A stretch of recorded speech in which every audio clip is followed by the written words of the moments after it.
तो hello everyone. अब हम इस वीडियो में देखेंगे हमारी शक्कर रोड पंप की क्या एडवांटेजेस और डिसएडवांटेजेस। एडवांटेजेस और डिसएडवांटेजेस सिंपल सिंपल सी है। एडवांटेजेस तो बिल्कुल सिंपल है, सिंपल यानी सिंपल इसकी वर्किंग है, ये है वो है, बस यही चीज़ है। क्यों? क्योंकि मेरा ये सिंपल एक जो मेरी हैंड पंप मैकेनिज्म है, जो मेरी और यूज़ होती है आसपास घरों के आसपास भी हैंड पंप, उसी मैकेनिज्म पे क्या करता है, वर्क करता है। तो इसकी सबसे पहले एडवांटेज हो गई सिंपल ऑपरेशन। सिंपल ऑपरेशन और जो मेरा फील्ड पर्सनल है ना, वो फेमिलियर रहता है इससे। जो मेरा मतलब जो मेरे रोस्ट अबाउट्स होते हैं या जो भी होते हैं मेरे, वो जो फील्ड में बंदे काम कर रहे रहते हैं, वो जल्दी से समझ जाते हैं भाई मेरी एसआरपी की वर्किंग कैसे रहेगी। तो field personnel simple operation, field personnel are familiar with mechanism.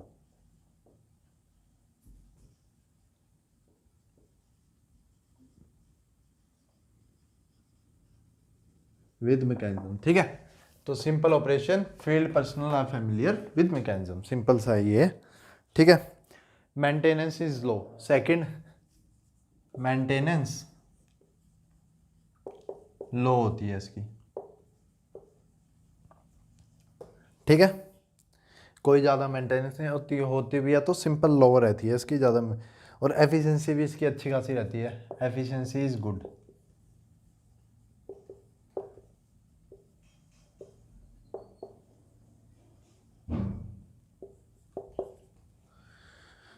और अगर मेरे को अगर फील्ड के हिसाब से इसमें कुछ चेंजेस करने हैं शक्कर रोड में, तो कैलिब्रेट या उस फील्ड के हिसाब से ऑप्टिमाइज भी आसानी से हो जाती है। ऑप्टिमाइजेबल, ठीक है।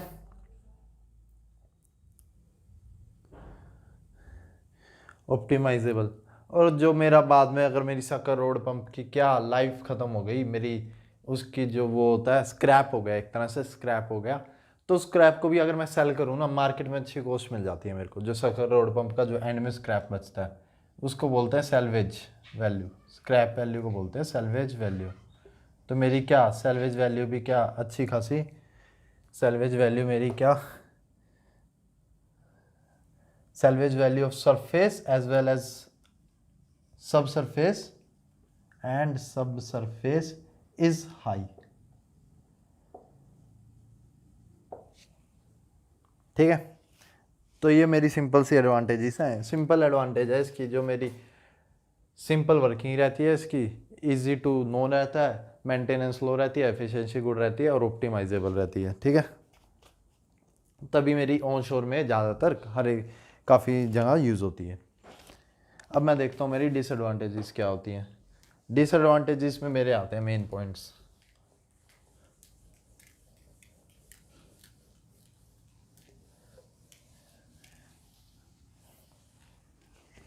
डिसएडवांटेजेस में पहला एक चीज होती है गैस लॉक।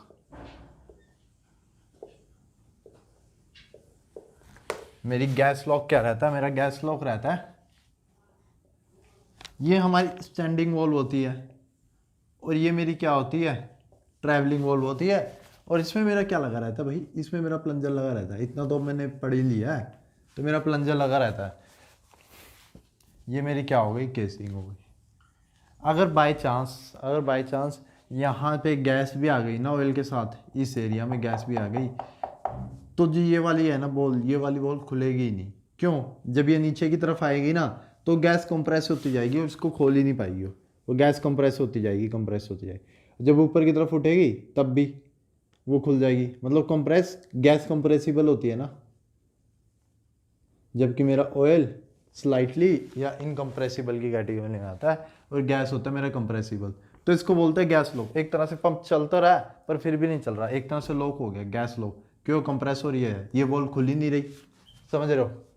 अगर मेरी गैस आ जाए ना तो गैस लॉक लग जाता है। तो गैस में इसकी डिसएडवांटेज है शक्कर रोड पंप की, गैस लॉक। यानी मेरी अगर gas causes difficulty in operation, क्या लगा देती है, और गैस लॉक लगा देती है।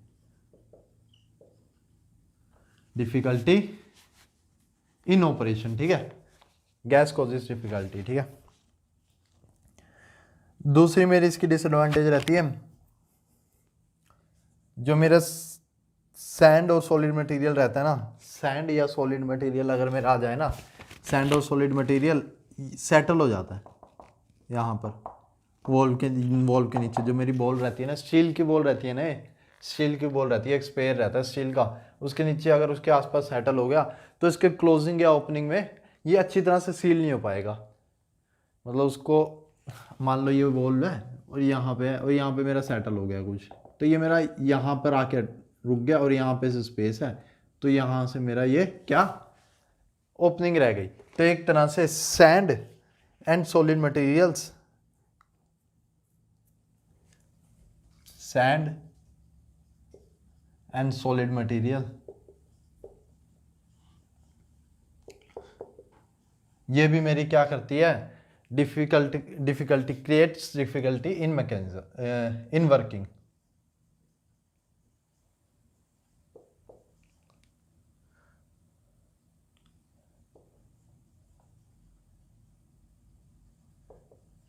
ठीक है। और इसका एक और है, जब आपका अगर सैंड भी आ रहा है ना, तो सैंड आपकी जो ये रोड है ना, सैंड मेरा क्या करता है, सबसे ज़्यादा वियरेबल थिंग होती है। अब मेरी ये रोड है, ये अगर मान लो ऑयल में मेरा सैंड है बहुत ज़्यादा, और ये रोड क्या कर रही है, ओसिलेट कर रही है उसी सैंड में, तो उस सैंड में अगर ओसिलेट कर रही है तो इसमें क्या होगा, वियर भी ज़्यादा होगा। तो सैंड की वजह से मेरी जो रोड और ये ओसिलेट कर रही है, तो सैंड भी ओसिलेट इसमें भी वो डालेगा और इसको भी, ट्यूबिंग को भी ज़्यादा ख़राब कर देगा। तो रोड एंड ट्यूबिंग वियर भी हो जाता है मेरे से, किससे, सैंड से। ये मेरी इसकी क्या है, डिसएडवांटेज है। अगर मेरा गैस लॉक लग रहा है तो गैस तो आनी चाहिए, तो गैस नहीं आनी चाहिए, गैस को जिस डिफिकल्टी, तो मैं क्या, हायर GLR, जो मेरी higher gas to liquid ratio वाला ऑयल रहता है, उसमें अपना SRP क्या नहीं करता, प्रेफर नहीं करता, ठीक है। और ये तीसरा है ऑफशोर, क्योंकि इसका ना जो मेरी सरफेस यूनिट है, अगर आप देखोगे ना सरफेस यूनिट जो मैंने पढ़ाया था, सरफेस यूनिट है ना, जो भाई इसकी सरफेस यूनिट बहुत बड़ी रहती है, बल्कि रहती है, तो मैं इसको पूरे को उठा के ऑफशोर में लेके जा सकता। तो ये मेरी ऑफशोर में प्रॉब्लम खड़ी करती है, क्योंकि इसको स्पेशल एक प्लेटफॉर्म चाहिए, कुछ चाहिए चलाने के लिए। तो ऑफशोर में SRP मेरी क्या रहती है, ऑफशोर में हम लगाते ही नहीं, हम कहीं पे देखा भी नहीं होगा वैसे आपने ऑफशोर में, पर लिमिटेड रहती है, लिमिटेड यूज इन ऑफशोर, या फिर लिमिटेड यूज इन ऑफशोर।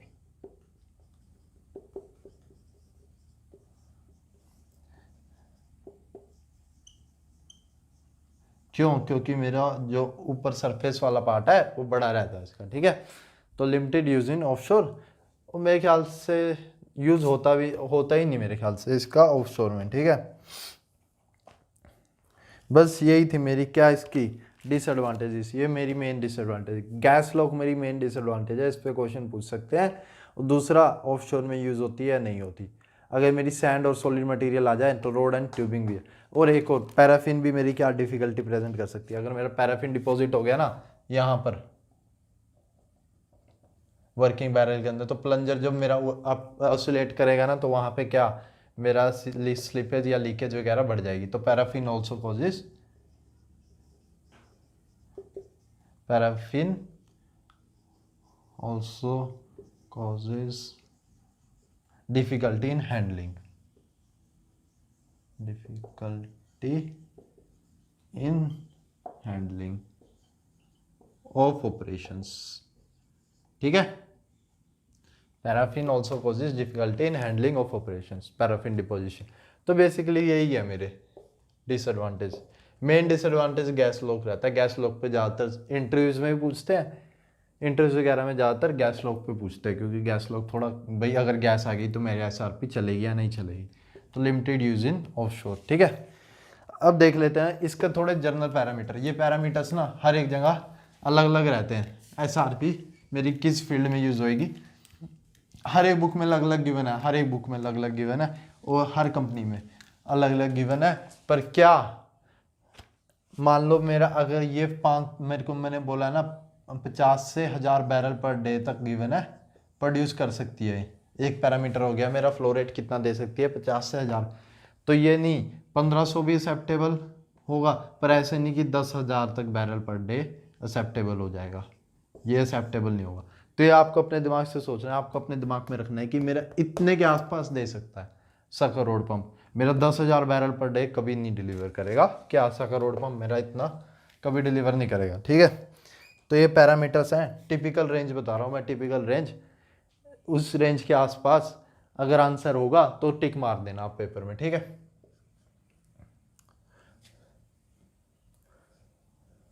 कितनी डेप्थ तक लगा सकता हूं मैं, ये मैंने लिखा ऑप्टिमम और ये डेप्थ, ठीक है। ऑप्टिमम डेप्थ तो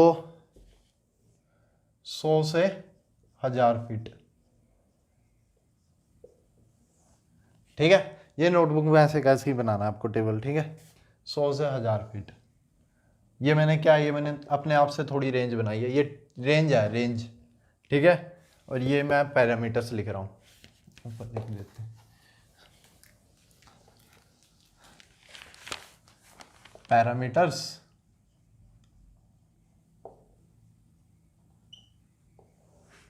रेंज,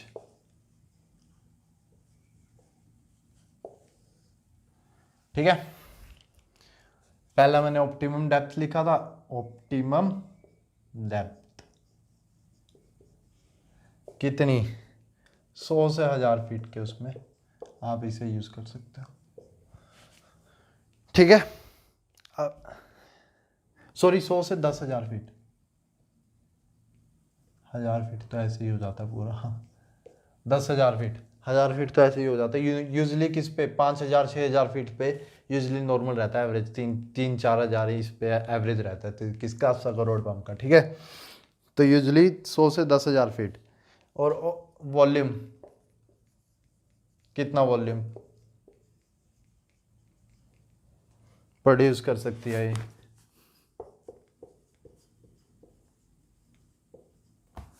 5 से 1500 बैरल पर डे, ठीक है। अब इतनी रेंज है ना, अगर इसके आसपास आए तो आंसर सही है। अगर 10,000 बैरल पर डे आ रहा है और आपको बोला कि एसआरपी लगेगी, तो आप उस पर क्रॉस मारोगे, नहीं लगेगी, ठीक है।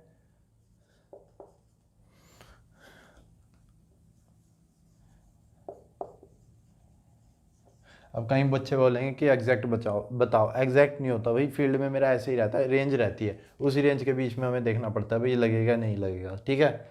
फील्ड में भी और जो अपनी बुक्स वगैरह में भी है उसमें भी रेंजेस ऐसे ही लिखी है, ठीक है। टेम्परेचर मेरा 100 से 350 डिग्री फ़ारेनहाइट। तो क्या ये सारा याद रखना पड़ेगा, बस आपको ये याद रख लो कि मेरा 1500 बैरल या 1000-1500 बैरल पर डे तक और 10,000 फीट तक इतना मेरा लग सकता है, क्या ये सकर रोड पंप। टेम्परेचर इतना याद करने की ज़रूरत नहीं है, पर ये याद रखना कि हाई टेम्परेचर में मेरी सकर रोड पंप नहीं लगेगी, ठीक है। और जैसे कि अब ये हो गया वेल्व बोर डेविएशन, अगर मेरा हॉरिजॉन्टल वेल्व बोर है तो उसमें नहीं लगती, क्यों, क्योंकि जो मेरी सकर रोड है ना, हॉरिजॉन्टल वेल में क्या वेल को टच कर जाएगी। मान लो ये सकर वेल ऐसे है कुछ, मेरी सकर रोड आ रही है, तो ये मेरी जो सकर रोड है यहाँ पे, या तो मैं इसके ऊपर रोलर्स लगाता हूँ, रोलर्स, वरना ये मेरी वॉल को टच कर जाएगी। अगर रोलर भी लगाऊंगा तो कुछ हद तक ही जाएगी। तो बेसिकली ये 0 से 20 डिग्रीज तक मैं रोड लगा सकता हूँ, उसमें कुछ मॉडिफाई करके, पर उससे ज़्यादा नहीं, हॉरिजॉन्टल वेल में नहीं लग सकती मेरी।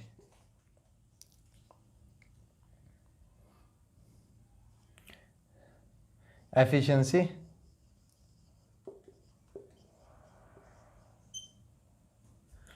45 से 60%, ठीक है। और फ्लूइड ग्रेविटी यानी कि कितनी ग्रेविटी का फ्लूइड लिफ्ट कर देगा, तो आप लगा लो जो मेरे पैन वाटर का जो रहता है वो 10 डिग्री एपीआई रहता है, तो 10 डिग्री एपीआई से जितना भी हल्का होगा ना, यानी ग्रेटर देन 10 डिग्री एपीआई, या पानी से थोड़ा हल्का, थोड़ा सा और भारी ले लो, 8 डिग्री एपीआई। ज़्यादा हैवी को नहीं लिफ्ट कर पाएगी। अगर मेरा अल्ट्रा हैवी जा रहा है ना, मतलब कितना 6-7 इस पे जा रहा है, तो नहीं लिफ्ट कर पाएगी। इससे ज़्यादा होना चाहिए मेरा, 8 डिग्री एपीआई से ज़्यादा होनी चाहिए उसकी ग्रेविटी, ठीक है। फ्लूइड की ग्रेविटी 8 डिग्री एपीआई से। 10 डिग्री एपीआई मेरी किसकी रहती है, वाटर की रहती है। वाटर को लिफ्ट कर देगी, और बाकी उससे ऊपर, उससे हल्का हल्का हल्का, जितना हल्का हो, मतलब 25 एपीआई तक मेरा क्या कर देगी, लिफ्ट कर देगी। अनटिल एंड अनलेस मेरी कोई गैस ना बन रही हो, गैस लॉक ना लग रहा हो। अगर मेरी गैस बन रही है ना, तो एक चीज़ आती है गैस एंकर करके आती है, ठीक है। गैस एंकर क्या रहता है, जो इस तरह से कुछ परफोरेटेड रहता है, तो मेरा ऑयल तो इधर निकल जाएगा, पर जो गैस होती है ना, वो एनलेस से निकाल देते हैं। मतलब एक तरह से छन जाती है गैस पहले ही, यहाँ पहुंचने से पहले ही छन के मैं एनलेस से निकाल देता हूँ। वो गैस एंकर रहता है मेरा, गैस एंकर बोलते हैं उसे।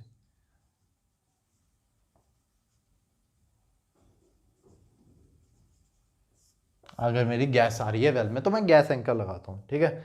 तो यही है मेरे मेनली पैरामीटर्स, ठीक है। ये पैरामीटर्स आप क्या नोटबुक में नोट कर लेना, ठीक है। 0 से 20 डिग्री, ज़्यादा डेविएशन नहीं हो सकता। 10,000 फीट तक लगा दूंगा, 1500 बैरल पर डे, एफिशिएंसी 45 से 60%। यही याद रखा था मैंने। टेम्परेचर मैंने बता दिया, ये भी आपकी मर्जी है, याद रखना और, ठीक है। तो ये थे मेरे एडवांटेजेस, डिसएडवांटेजेस, और मेरे एसआरपी किस पैरामीटर पर काम करता है, ठीक है। चलो, ये इस वीडियो में बस यही था, एडवांटेजेस, डिसएडवांटेजेस एंड पैरामीटर्स।